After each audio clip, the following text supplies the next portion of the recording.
Hello everyone, my name is Bardock, and today we're going to be discussing some early, mid, and late game grinding points for skills, money, and resources available to you. As this information does include spoilers, I'll leave you this opportunity to leave the video now, but I do invite you to check out some of the other content on this channel. For those of you who stuck around, I want to say thank you, and as that thanks, I'll show you a hidden room just off the first farm route that contains a prayer bead if you're still early enough in the game that it's useful. The first route takes place at the Harada Estate. To gain access to this estate, you need to speak to this woman who, in her old age, has mistaken you for her son. She'll give you a small bell that she asks you to offer to Buddha. As there's only one place you know of with a statue that you can offer things to, you need to return to the dilapidated temple. After offering the bell, you'll be transported into the past. I'm going to skip through this area and get to the farm route, so I'll leave you that area to explore to your heart's content.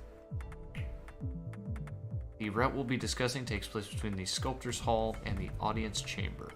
The reason to do this route early game is there's a really high concentration of enemies in a relatively small area. As a heads up, your first time through will include a mini-boss that is capable of inflicting poison on you. I recommend clearing out all the normal enemies in the area, letting his aggro reset, sneaking up for a death blow, and then enlisting the aid of the Ashina Samurai, who is nearby to help you whittle down his health bar. After that, the route is set up and ready for the grind. Each clear will net you around 692 experience per run, as well as a sizable amount of sen. This area will also commonly drop oil, fistfuls of ash, and less commonly it'll drop Mibu balloons of wealth as well as scrap iron, which is needed later to upgrade your prosthetic tools.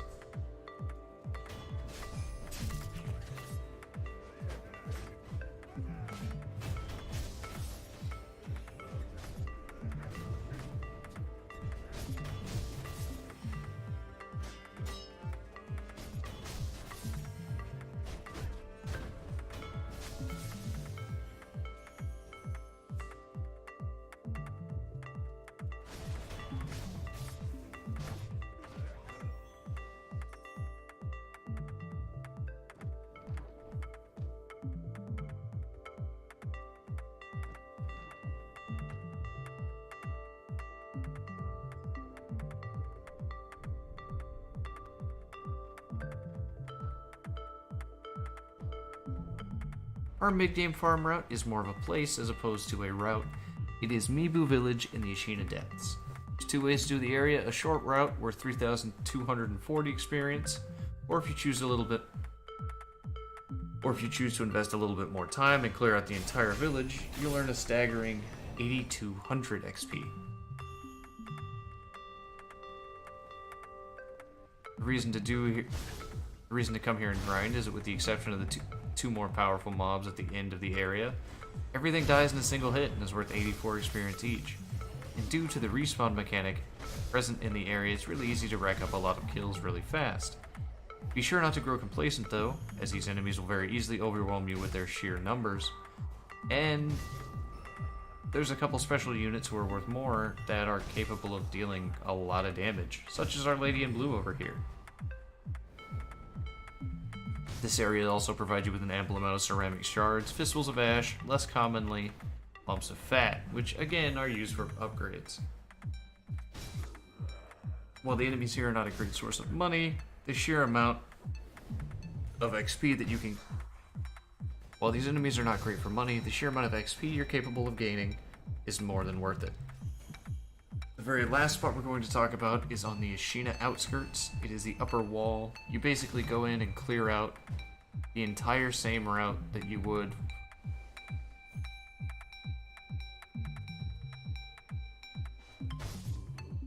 The very last route is taking place with all the ministry men who have moved into the area of the outer wall.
The very last route we're going to be taking a look at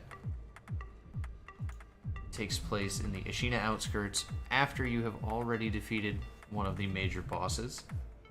I'm not going to say who it is, that way we can avoid spoilers as much as possible. But if you're to this point, you already know who it is. The Ministry people here have a chance of dropping yellow gunpowder, mercury, as well as oil and some other more common things. Each one is worth about 700 XP and about 100 Sen. So, if you clear out from the outer wall Sculptor's Idol, all the way up until the bridge that is newly built, you'll net yourself around 8870 XP. So it's a little bit more than you'll get in Nibu Village. It's also quite a bit quicker to clear, as it's just several units less. You can also get over 9,000 if you choose to add the 2 enemies down towards the area where the Headless is.